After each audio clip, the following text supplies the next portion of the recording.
Good morning, everyone, and welcome to Revolution. Happy Father's Day to all of those dads out there, all those who celebrate Father's Day. I'm on a little early this morning. Oh, looks like I'm about 8 minutes early, so we'll give some. We got some time for folks to show up. This is why I always tell people to turn on the notifications so you'll know when I hit live. It's Father's Day, so um, the kiddos' moms is watching them right now, but I want to get back to them as soon as I can. So I figured I'd give it a few minutes early, make sure we finish on time, because sometimes I go a little bit long, a little bit over time.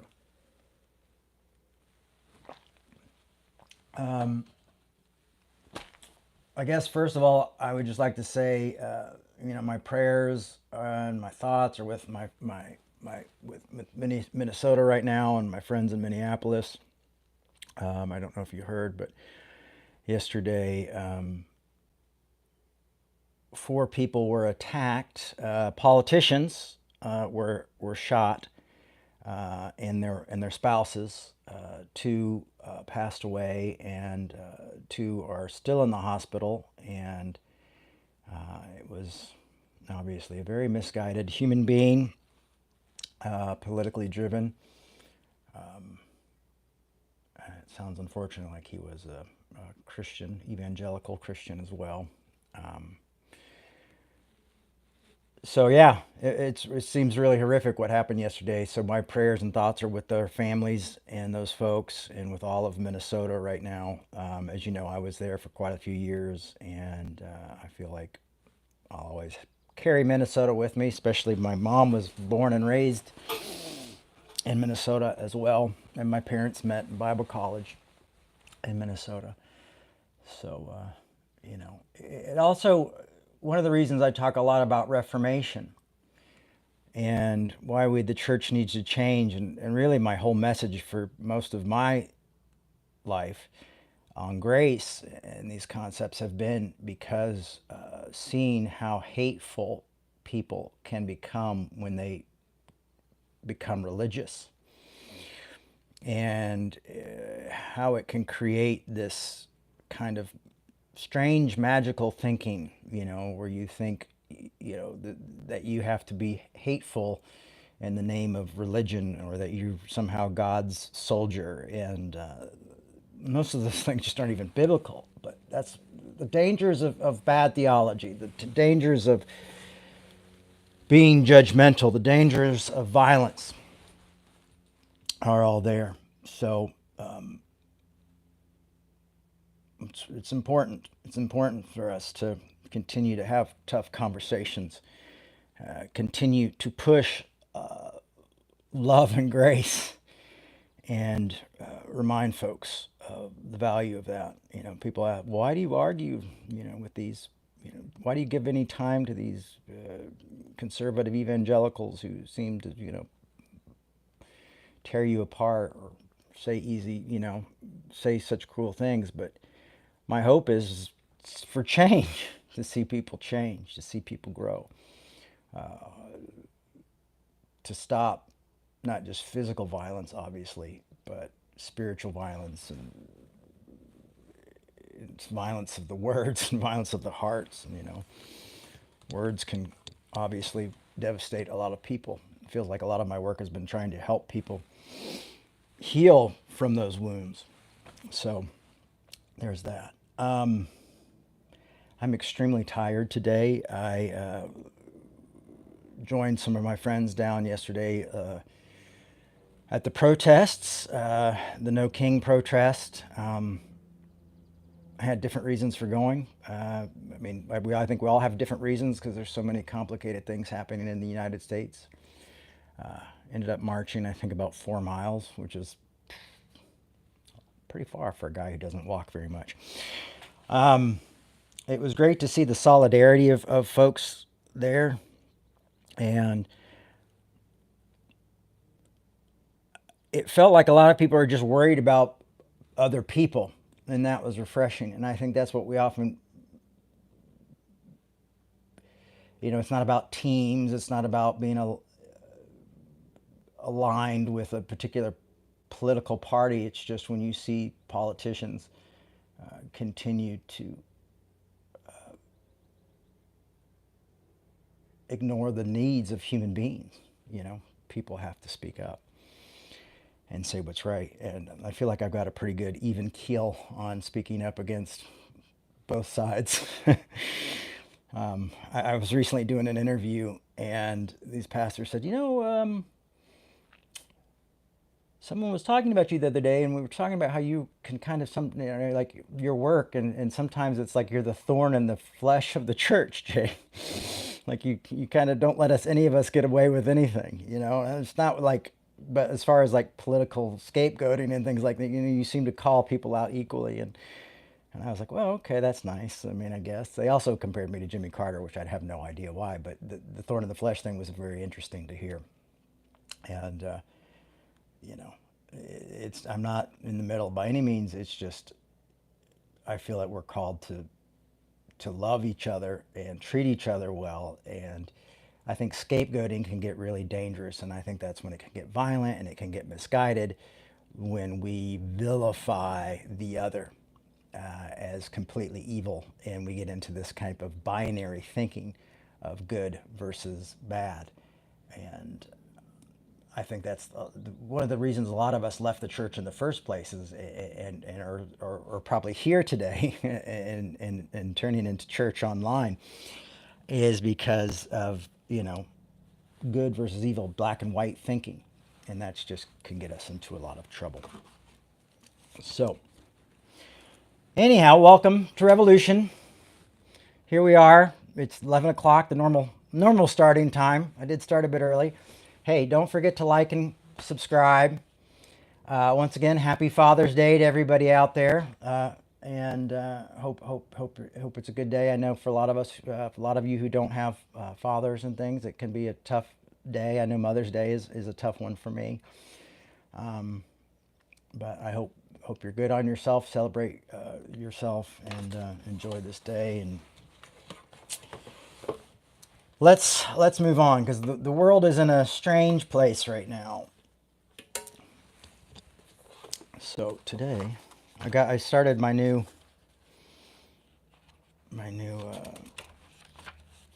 notebook, which is really weird to have a new notebook.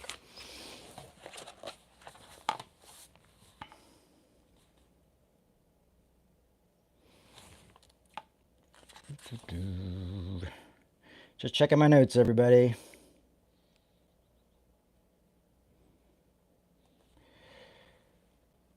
So today I'm going to be talking about human dignity and what that looks like, and how we continue to try to give dignity to our brothers and sisters.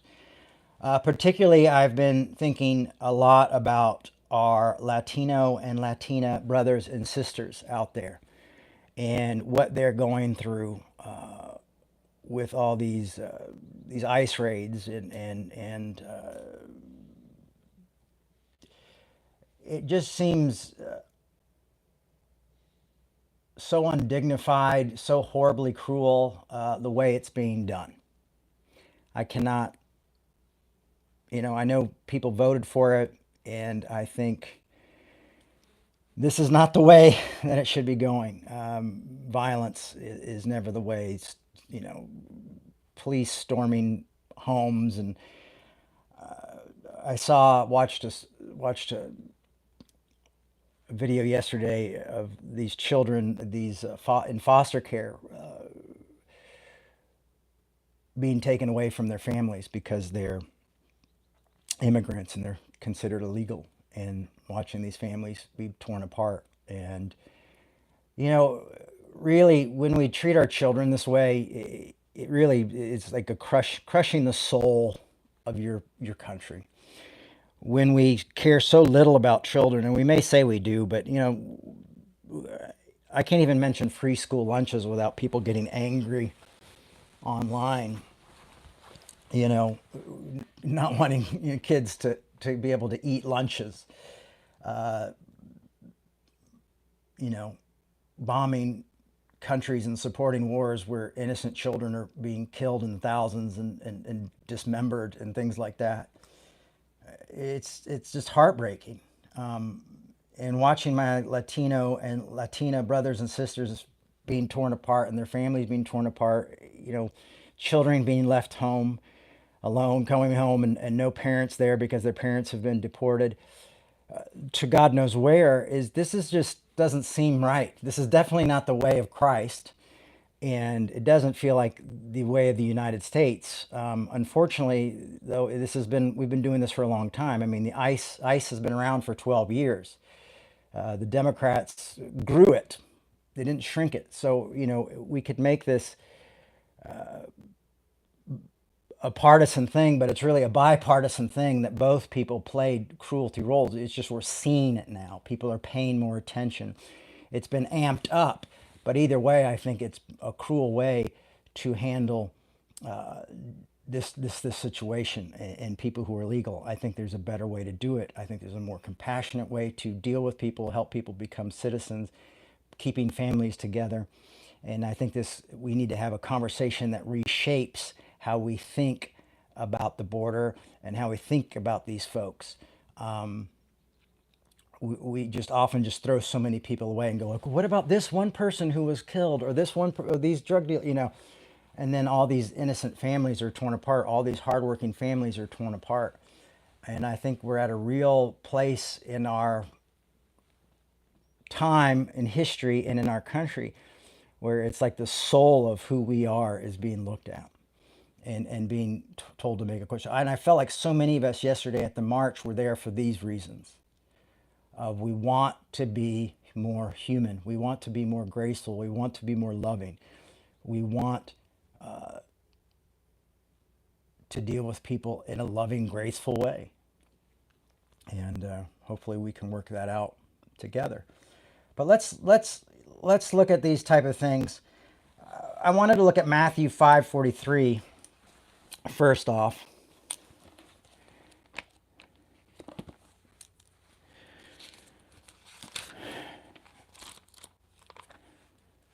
Matthew 5:43.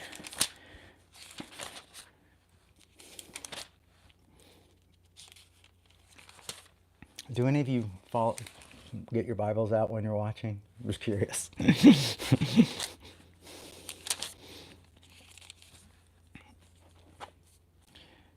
So this is what Jesus said.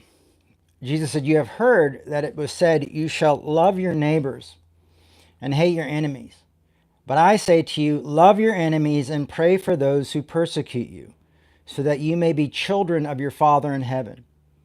For he makes the sun rise on the evil and on the good, and sends the rain on the righteous and the unrighteous. For if you only love those who love you, what reward do you have? Do not even tax collectors do the same?" We'll stop there. But the point is that, how do we love our enemies in a time like this? How do we love people who we feel are hurting ones we love? How do we do that? Well, when Jesus was saying this, he was living in an occupied area. Rome was there. It was very probably a similar situation to a lot of things that are happening now. And so this is Jesus is calling this out. He's raising the stakes of love, of compassion, of how we treat one another as human beings. And for me, the answer has really been in nonviolence. And that's how we do it, because we don't just, we want to see justice. We want to see justice for human beings. And that means different things to different people. I think we all want to see love and justice together, grace and peace and love and justice together for the majority of us. But there's some people who just want heartless, just justice without love, justice without grace, justice without worrying about the people's mental attitudes or about worrying about the families and things like that. And I think we're better than that. I think as human beings, we've got to rise up and be better than that. And I think I would expect the United States to be better than that. Unfortunately, we're showing that we're not. And the fact that, you see so many people, even American citizens, who are being targeted because they're brown. And so, it's easy to say, well, it's not a race thing, but it is a race thing right now. I was watching, I saw this guy who was a citizen get handcuffed and he kept screaming, I'm a citizen. And his friends came out, he's a citizen. And he finally proved that he was a citizen. And so they take him off the ground and they took the handcuffs off of him and let him go. But that's obviously they target him because they're like, well, you look like the people we're trying to get out. And it seems like if you're white and here illegally, they're not too worried about you. And I think that's something that we have to talk about. We have to say, we have to put it out there. This is extremely, it's a prejudice. It's racist. And,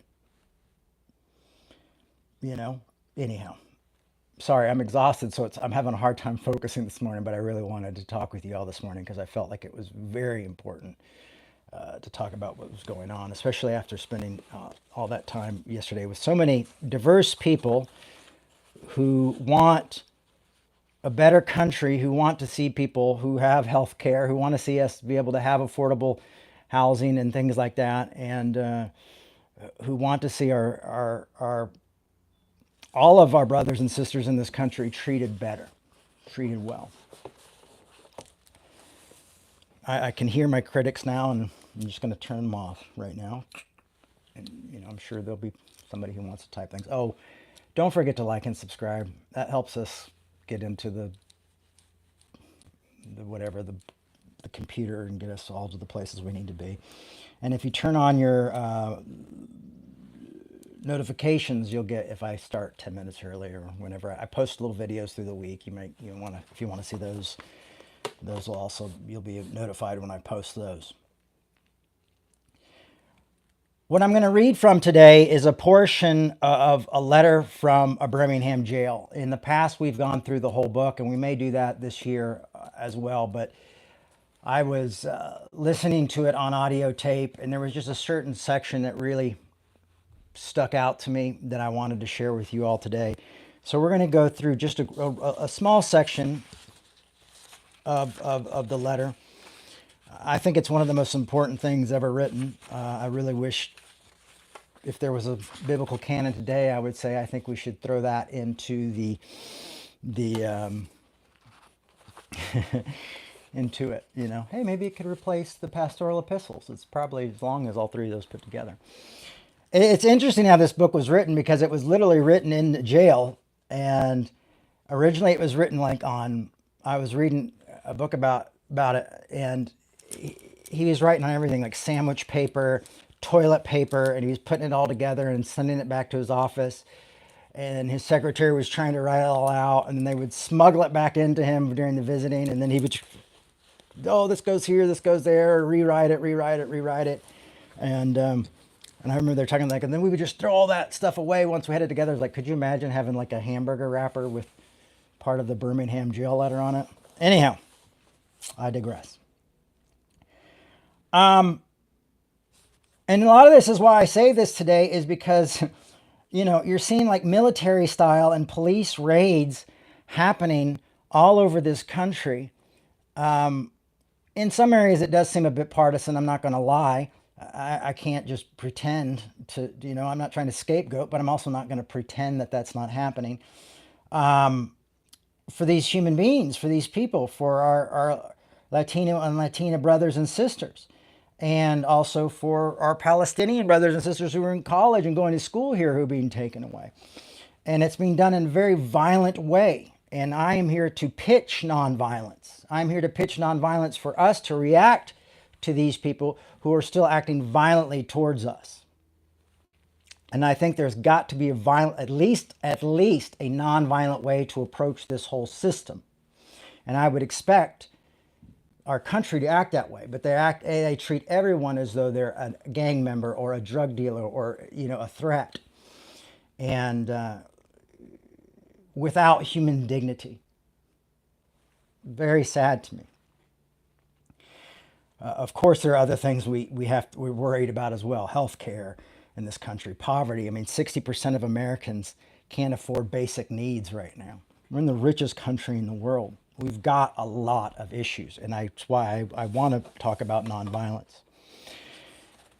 And I have a pen that says when the law becomes unjust, I'm something like this. When the laws become unjust, we must become rebels or something. I can't. A rebellion becomes a must or something like that.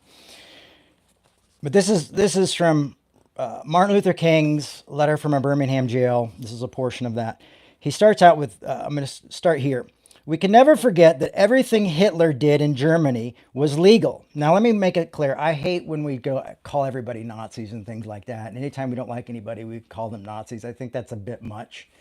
But I would say it probably doesn't feel like a bit much if you're having people storm your house with guns, and if you're being sent away to prisons to countries that you're not even from and you're being put into camps. I would say that probably doesn't feel that different if you're that person in that situation.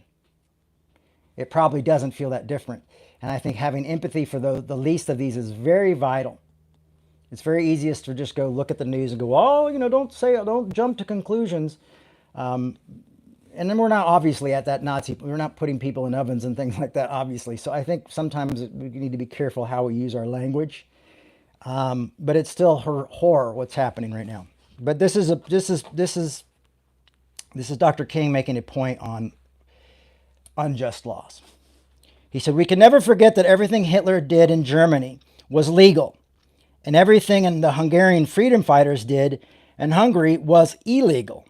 It was illegal to aid and comfort a Jew in Hitler's Germany. If you if you let people know ICE is coming, if you hide your Latino and Latina brothers and sisters, who are immigrants, and aren't citizens, it's illegal. So I think for me, loving people like that is justice. But I'm sure, and this is Dr. King again, but I am sure if I had lived in Germany during that time, I would have aided and comforted my Jewish brothers and sisters, even though it was illegal. If I lived in a communist country today where certain principles dear to the Christian faith are suppressed, I believe I would openly advocate disobeying these anti-religious laws. It's pretty interesting, right? I must make two honest confessions to you, my Christian and Jewish brothers and sisters.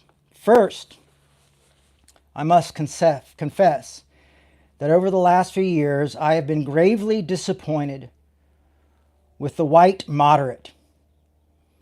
I have almost reached the regrettable conclusion that the Negro's greatest stumbling block is the stride towards freedom is not the White Citizens Council or the Ku Klux Klan, but the white moderate who is more devoted to order than to justice, who prefers negative peace, which is the absence of tension, to a positive peace, which is the presence of justice,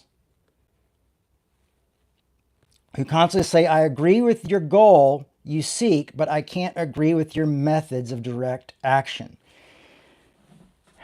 And I would say you see a lot of that in both bipartisan rules, or people really just, oh, don't say this, or don't do this, or you don't want to look like one of those people, or you don't want to be seen like you're woke, or you don't want to seem like you're too this, or too political, or too, I don't know. I've heard people use all sorts of words to tell me that there's certain things you want to avoid being.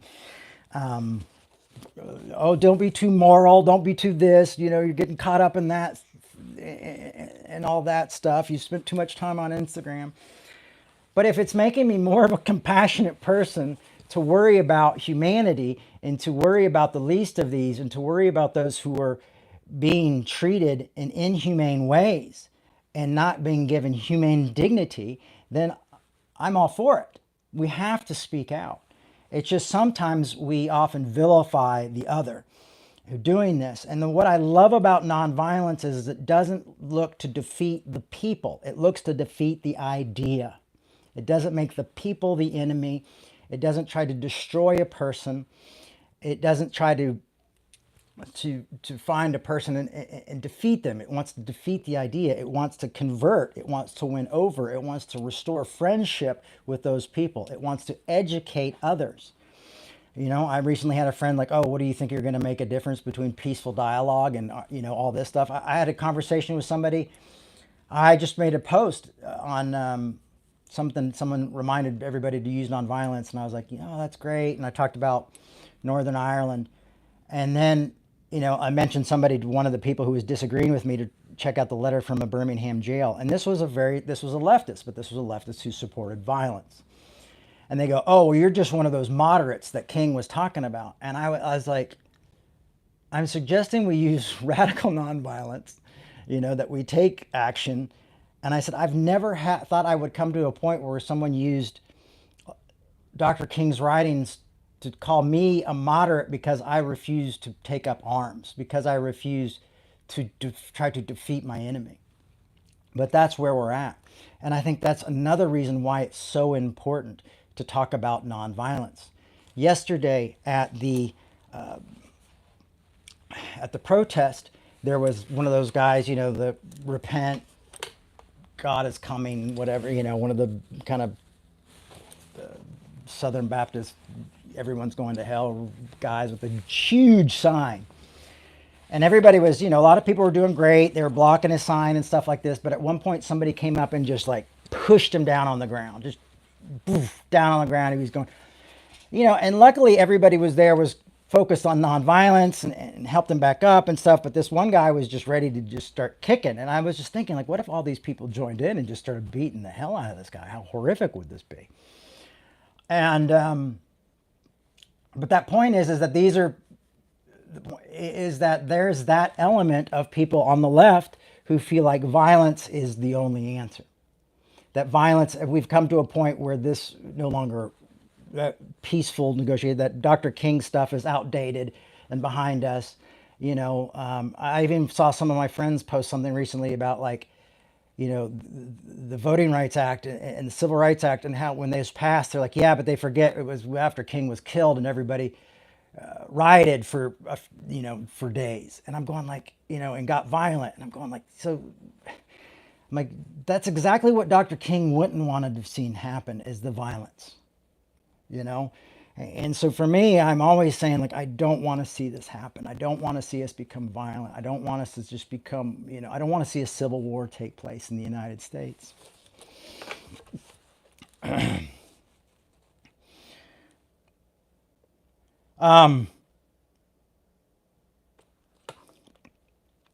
So again, Dr. King says here, I agree with your goal you seek, but I can't agree with your methods of direct action. Those who pronastically feel that he can set a timeline, those who feel that they can set a timeline for another man's freedom, who lives by the myth of time, and who constantly advised the Negro to wait until a more convenient season. I saw this a lot when I was working with the LGBTQ community, and we were working for marriage equality in the early 2000s. And so many folks, meeting with church leaders, meeting with politicians, and a lot of these folks kind of had this wait idea. Often when I've talked about immigration in this country and all this, everything that ICE is doing, people say, well, that's what people voted for. And that's what, that's what that's what your country is. And that's what people voted for. And that's what's going to happen. I'm like, well, if it's unjust laws, I will fight against these unjust laws. These are unjust laws, even though people voted for it. And there's always been something that's really been interesting to me, and I feel like doesn't work in the world, is that a majority voting on minority rights.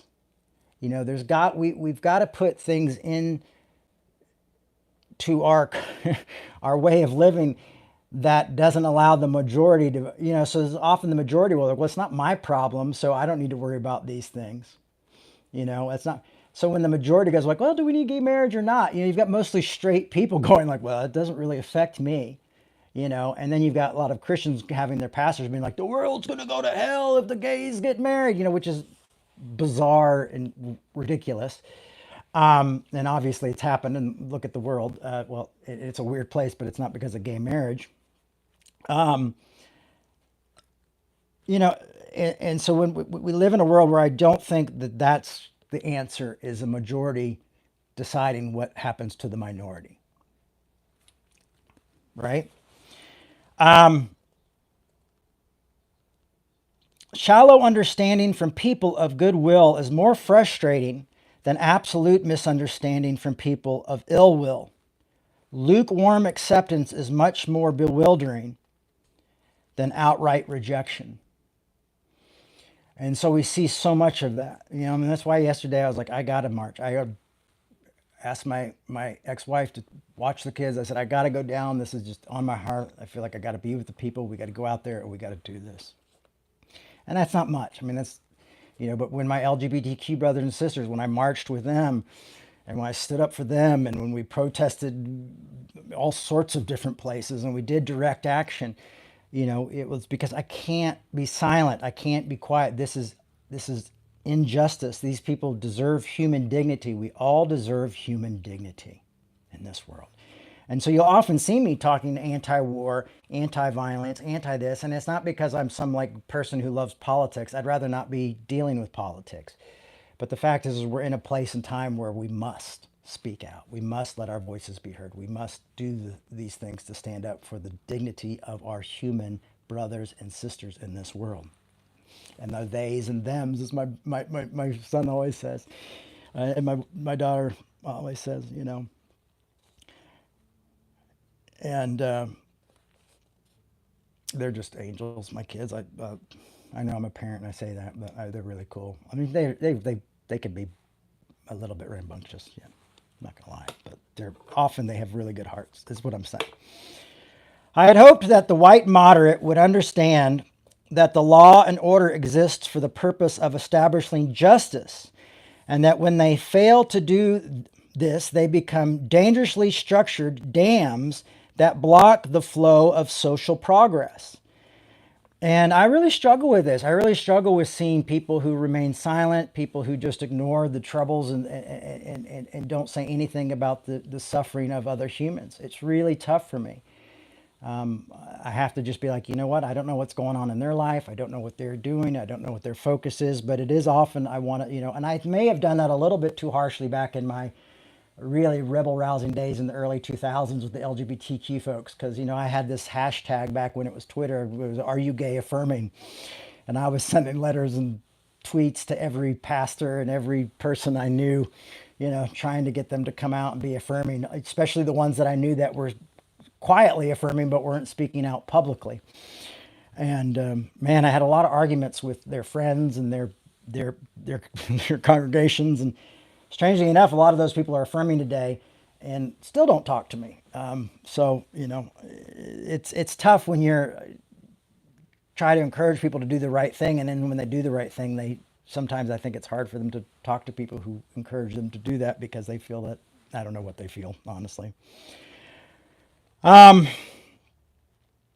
But we've got to make sure that we're not building dams for this not to happen. Oh, that's not my fight. It's not my thing. It's humanity. It's human dignity. I kept seeing these signs like first they came for this, and then they came for me. That's the thing is too. So many of the selfishness things I see are these people who are like, well, I don't want to, pay for children having lunch. Or I don't want my taxes to go towards that, and then they have no. It's such a weird argument. Or the church should take care of the poor. And it's not the government's, all these different political arguments. Like I said, I don't want this to be a political thing. I don't want to be, but it just is the reality I find myself in. This is the story I find myself in. And so often we just remain silent, and that silence often is really helping the oppressor. Um, it's not helping people see the need for human dignity. And we're all about to be in the same boat even more. The more that poverty takes over in this country, the more that people will have more probably sympathy and empathy because they will be affected by this situation. Unfortunately, it's sad to me that it takes that for people to have a change of heart, but that's where we're at in the world, I guess. But you know what? Again, there was 70,000, people marched yesterday just here in Seattle alone. So, and I didn't, it didn't all feel like it was just, oh, we just hate Trump. There was a lot of people out there who just were worried about their LGBTQ brothers and sisters, the Latino brothers and sisters, the human, the Medicare for all, the poor and things like, there are a lot of people who had signs that were focused on those people.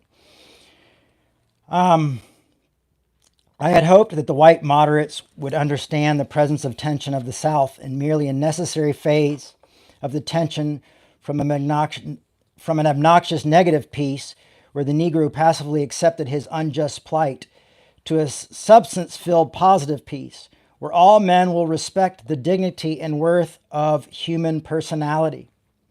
Actually, we have to engage in nonviolent direct actions, are not the creators of tension. I love this. This is one of my favorite quotes from King. We who engage in nonviolent direct action are not the creators of tension.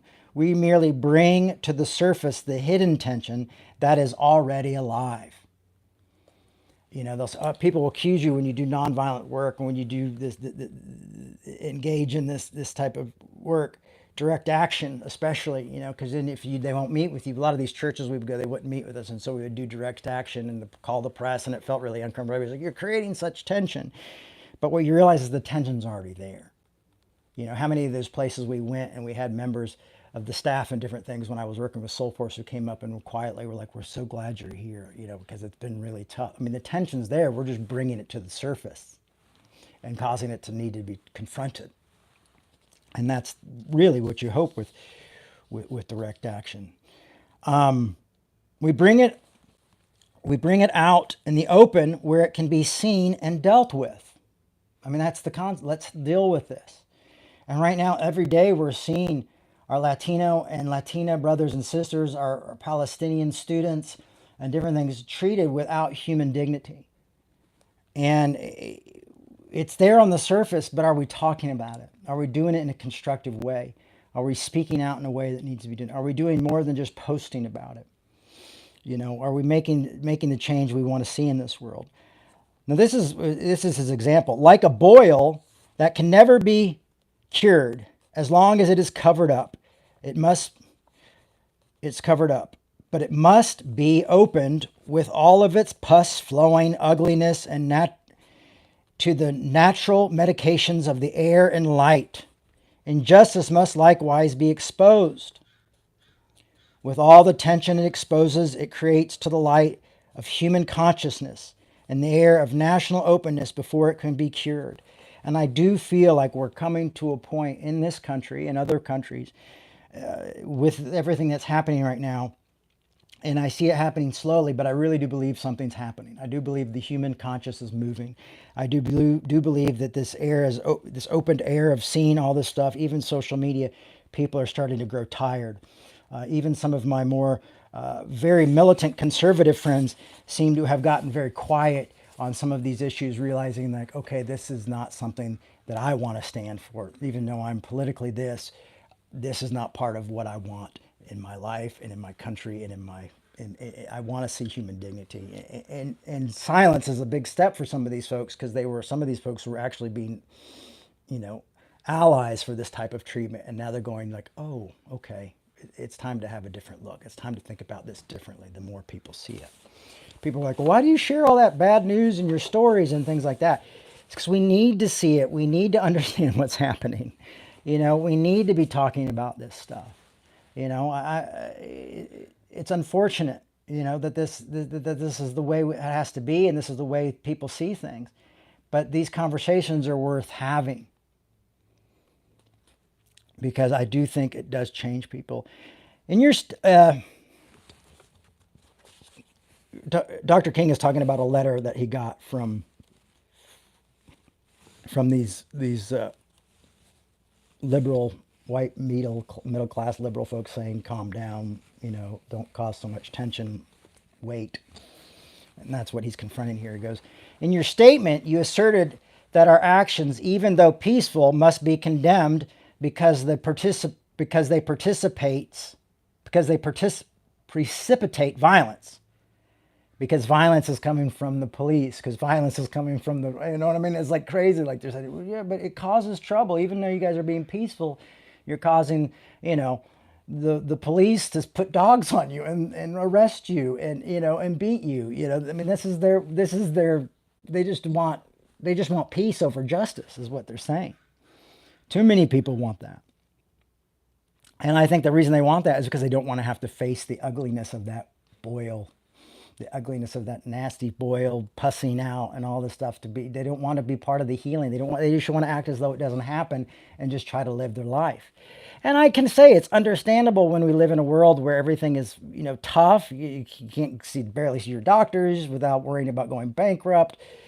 You know, you can't barely afford groceries every day. It's hard to pay your bills. It's hard to make the ends meet. You know, it seems inconvenient to have to worry about other people's lives as well as not just your own. It seems like we're doing a lot of worrying. But what does that tell us? It tells us that we live in the richest country in the nation. Something's wrong. And neither party has ever solved these issues. They've actually added salt to the wound and covered it up too often.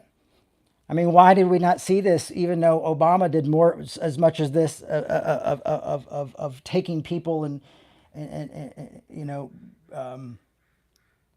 deporting people as this? Well, because they knew how to cover the boil. They knew how to cover it so we didn't see the ugliness. Now we're just seeing the ugliness firsthand because we're seeing somebody who doesn't want to, you know, they want to boast. They want to show it. They know that that's part of their thing. That's part of their politics is to show it to everybody. We had another one, we just hide it. We just cover it. So why is it blistered into this horrible, ugly infection is because we've covered it for so many years. I mean, I know that's hard to hear. Biden did the same thing. He covered it. You know, so I'm not here to say politics is this type of, we need a reformation in politics.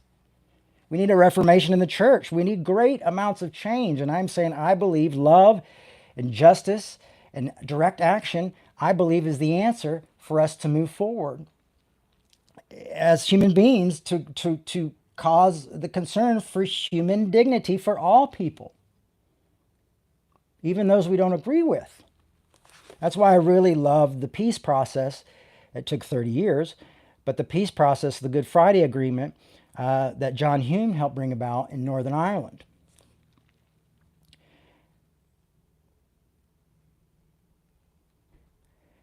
So King goes on to say, isn't this like condemning the robbed man because his possession of money participated in the evil act of robbery? Isn't this like condemning Socrates because his unwavering commitment to truth and his philosophical delivering participated in the misguided popular mind to make him drink the hemlock? You know, like poisoned him and killed him for what he believed. Isn't this like condemning Jesus because his unique God conscious and never ceasing devotion to his will participated in the evil acts of crucifixion? But this is what we often do. Anything for peace, even if it's blaming the victims. We must come to see, as federal courts have constantly affirmed, that it is immoral to urge an individual to withdraw his efforts to gain his basic constitutional rights because the quest precipitates violence. Society must protect the robbed and punish the robber.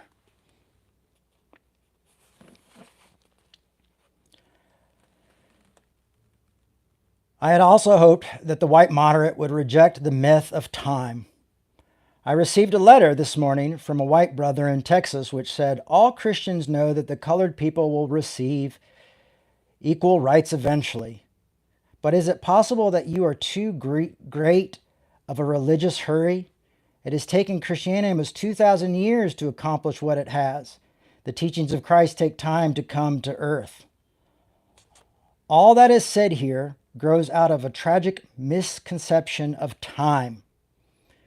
It is strangely irrational notion that there's something in the very flow of time that will inevitably cure all ills. We think, well, if we just wait, things will take place, and over time, things will happen. That's not how it works. Just time heals all wounds. No, no, no, no. That's magical thinking. You might be like, I don't believe in religion. I can't buy into that stuff, but time will heal it. Time will take care of it. It's like, no, that's not how it works. We've got to work. We will have to repent. Dr. King says, we will have to repent, change of mind, ask for forgiveness, think differently. We will have to repent in this generation, not merely for the vitriolic words and actions of the bad people, but for the appalling silence of the good people. You hear that? But for the appalling silence of the good people. We must come to see that human progress never rolls in on the wheels of inevitability. Sorry, sometimes my learning disability is inevitably. So will not come in, it won't just happen, inevitably. It comes through the tireless efforts and persistent works of men and women willing to be co-workers with God. And without this hard work, time itself becomes an ally of the force of social stagnation. We must use time creatively, and forever realize that the time is always right to do right. Now is the time to make a real promise of democracy and transform our pending national elegy into creative psalms of brotherhood. Now is the time to lift our national policy from quicksand of radical injustice to the solid rock of human dignity. Again, it comes back to human dignity. It's not just human dignity for Dr. King, for his black brothers and sisters, but it is also human dignity to set free his racist brothers and sisters from this misinformation, from this type of hate that ties them down and oppresses them as well. He's saying we all have to have human dignity together, and we've lost it in this fight. Your refusal to show dignity to my black brothers and sisters has made you lose your own human dignity. Your refusal to show dignity to my Latino and Latina brothers and sisters has taken away even to show them human dignity has taken away your own human dignity. The goal here must be human dignity for all. Do you hear that, folks? It must be human dignity for all. That's what we're working towards. Now think about it. If we had that human dignity, if we had health insurance that didn't freak us out every day, that we were able to have health care for all, if we were able to have affordable affordable health care or affordable rent and affordable food and these things. Think about the problems we could solve if we weren't so inundated every day with worries and fears. And think about now this government and this group, in the charge, and all the worries and fears that continually hit us, and all these things we have to continue to work for. The human dignity for all these different folks, for our veterans, for our Latino, for our different brothers and sisters all over the country. Imagine if we just had some settlement so we could work more and focus on these things, because honestly, poverty is one of the things that keeps us so focused in our own lives and our own struggle that keeps us to fight the struggle for others. But yesterday I heard a very loud noise that said we are going to rise above even our own struggles and speak out in hope for the human dignity of all people.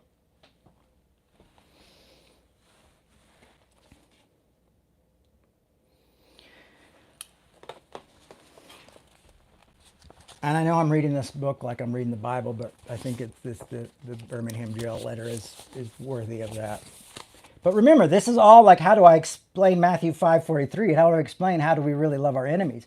If we really want to put that to action, it's not just we go, oh, okay, that's cute, we let them get away with it. No, it's demanding justice and human dignity for all. This is how we love our enemies. This is how we do it.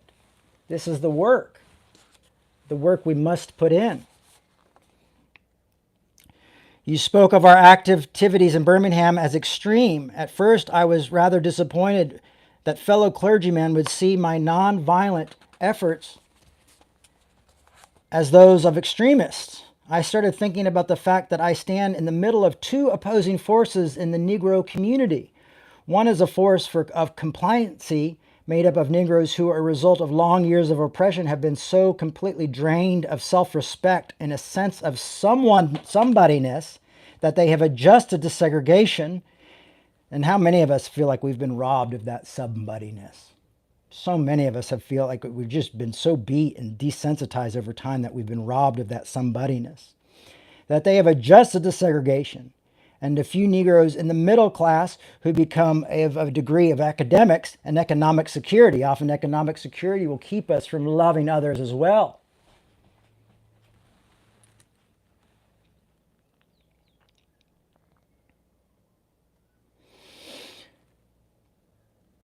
I see more of that, honestly. Sometimes I see more people who are just economically secure, that they just don't want to worry about anybody else. That concerns me greatly. The other force is one of bitterness and hatred and comes precisely close to advocating violence. Perilously close to violence. It is expressed in the various black nationalist groups that are springing up over the nation, the largest and the best known being Elijah Muhammad's Muslim movement. This movement is nourished by the contemporary frustration over the continued existence of radical discrimination. It is made up of people who have lost faith in America. Listen to this. It is made up of people who have lost faith in America, who have absolutely repudiated Christianity, who have concluded that the white man is incurable devils. I have tried to stand between these two forces. And I see this now, as when I saw this young person who was arguing with me recently about me being a moderate and that we needed to have violence and all this kind of stuff, and that violence was particularly important. And I see some of my friends on the left starting to embrace more violence. I really do, talking about violence more and more and more. And it frightens me. And I feel like now I'm there standing between these groups. And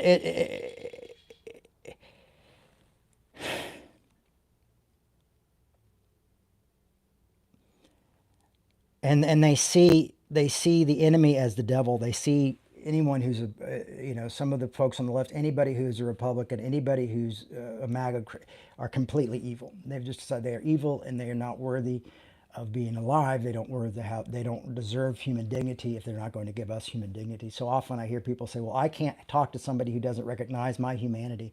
And honestly, that is a very scary road that leads to violence and to othering and to discrimination and to such a divided group of people, and can lead to civil war and all sorts of horrible, ugly things. Saying that we need not follow the do-nothingism of the complacent or the hatred and despair of the black nationalists. There are more excellent ways of love and nonviolence protest. I am grateful to God that through the Negro Church, the dimension of nonviolence entered our struggle. If this philosophy had not been emerged, I'm convinced that by now many streets of the South would be flowing with floods of blood. And this is also why I continue to believe in nonviolence. It's why I hold up people like John Hume and talk about his work, why I talk about Dr. King, why I push these folks, these wonderful human beings who saw an answer that does not lead to streets flowing with blood. And I'm further convinced that if our white brothers dismiss us as rabble-rousers, outside agitators, those of us who are working through the channels of nonviolent direct action refuse to support our nonviolent efforts, millions of Negroes, out of frustration and despair, will seek solace and security in black nationalist ideology, a development that will lead inevitably to frightening racial nightmare. So what happens is people say white Christian nationalist all the time, and what you don't realize is that there's other people who eventually get so crushed by that idea that they will become nationalists themselves. You just take away the white part, and now you have groups of different nationalists who think what the world should be, fighting and biting and devouring one another. That's where it leads. It leads to a nation of nationalists, divided and willing to die for their belief in what they think the country should be, are willing to dehumanize one another.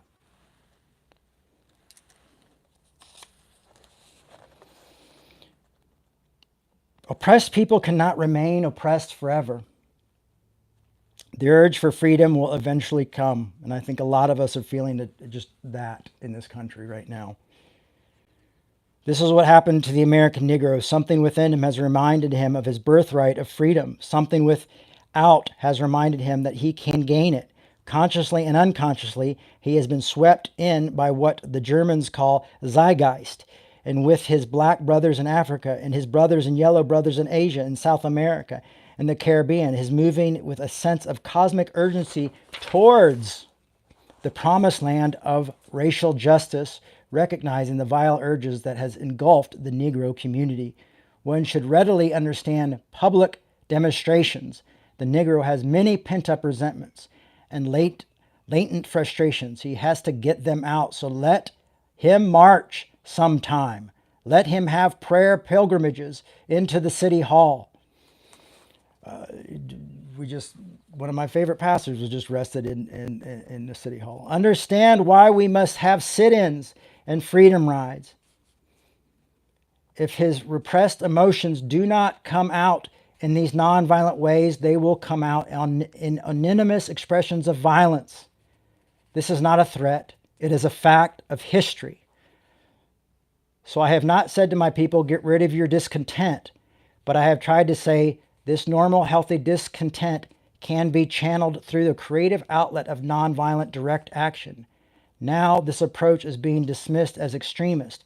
I must admit that I was initially disappointed in being so categorized. They will continue to call us extremists. They will continue to say these things about us. When we ourselves are fighting against extremists in violent ways and people who scapegoat others, people who want to tear each other apart and defeat each other through cancellation and through words and to demonize one another. So we choose to resist, but we choose to go down go down a path that is going to lead to violence and bloodshed and hurt. We will refuse to step to their level. And right now, one of the things I heard about in Birmingham, they said one of the greatest things that the nonviolence group had on their side was Bull Connor. Bull Connor was the sheriff who was sicking the dogs and everybody and arresting all the protesters. It was his reaction to nonviolence made him so angry and made him so violent. I've talked about that picture of that young man who was kicking up against the dog. He was just there to watch. He just took the day off school to watch the protest. And the dog, and he held it, and that picture went everywhere and caused people to realize what was really happening, what was happening to these nonviolent protesters. And when we commit violence and we do those things, we feed into the enemy's hopes. That's what they want. They want to show us as violent people. They want to show our Latino brothers, Latino and Latina brothers and sisters as violent. They want to show our brothers and sisters who are standing up for their children in Gaza as violent. They want to show Democrats as violent. They want to show us as un-American. I mean, that's the new thing, is we're all calling each other un-American now, which is so ridiculous and such garbage. To weaponize that and to weaponize certain parties or certain groups are un-American because they're fighting for the human dignity of each other and for others. We've lost something. Great.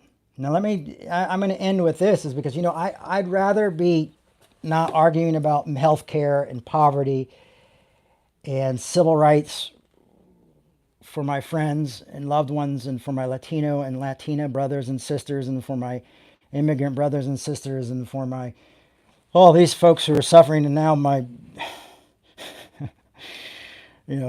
all these folks, everything that's happening. I'd rather not be talking about politics.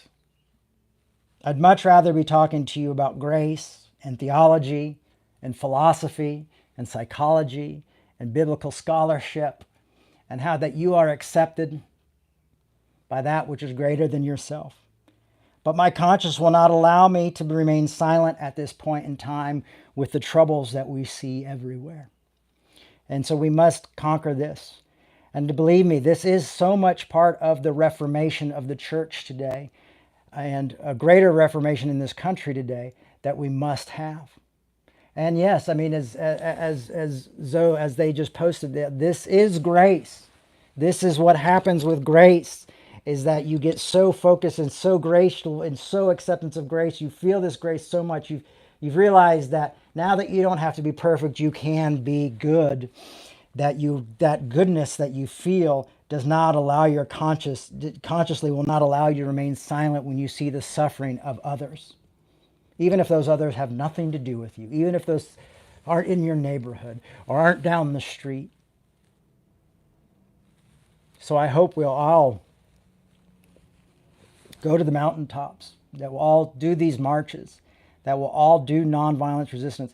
And if you don't know much about nonviolence today, when you get off of here, that you will Google nonviolence resistance, that you'll go to the King Center website, and there's all sorts of courses and classes you can take on that. There's all sorts of wonderful books that you can order about nonviolence. Even just start at the basics of nonviolence.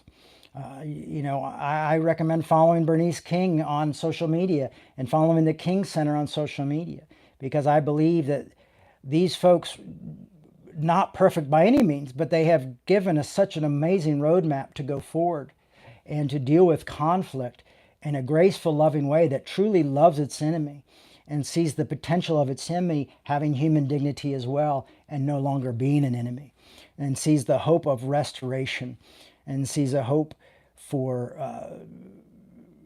sin is separation. As Paul tells us, sin is separation, grace is reunion. So sees a hope for reunion. And that's where I'll live. I'm going to live in that hope, and I might be called naive. And it's so funny, I'm called naive by some of my leftist friends, and, and overly moral by some of my leftist friends. And then on the right, I'm called this extremist, lefty. There's this, at this point, you just kind of have to put out the critics. Everybody's a critic. You know what? If something comes in that makes sense, I'll take it. Otherwise, I'm just going to let it fall to the ground. It's like in the AA, we used to say, go to a meeting, take what you want, and leave the rest behind. And that's how we're going to have to live our lives right now. But I think what we're called to do is really, this is it. And this is, I think, the essence of the message of Christ and the essence of the message of the Apostle Paul, is that we help each other find human dignity.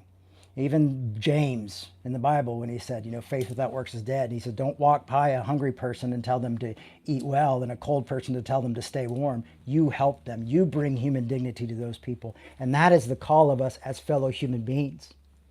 I can't have my own human dignity until I know others have their human dignity. So I'm not only fighting for the human dignity of my Latino and Latina brothers and sisters, but I'm also fighting for the human dignity that those who are involved in ICE and those who are involved in those type of politics and doing those things will find human dignity for themselves and stop using such violence and hate to try to solve an issue that could be solved through conversations and through letters and through talks. There is a better way to do this. And we are the voice of human dignity. Revolution, and you all who are part of revolution, we are the voices of human dignity. To me, this is not about right or left, good or bad. This is just about love expressing itself. This is love, the works of love, the works of grace, the works of faith. So thank you for that today. I've kept you kind of long, and oh well.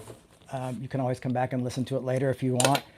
Again, we have to ask for your support, folks. If you like what you're hearing here and you like what we're trying to do here, you can help support us by sharing our Instagram on messages. You can help by sharing these talks, helping by liking and subscribing.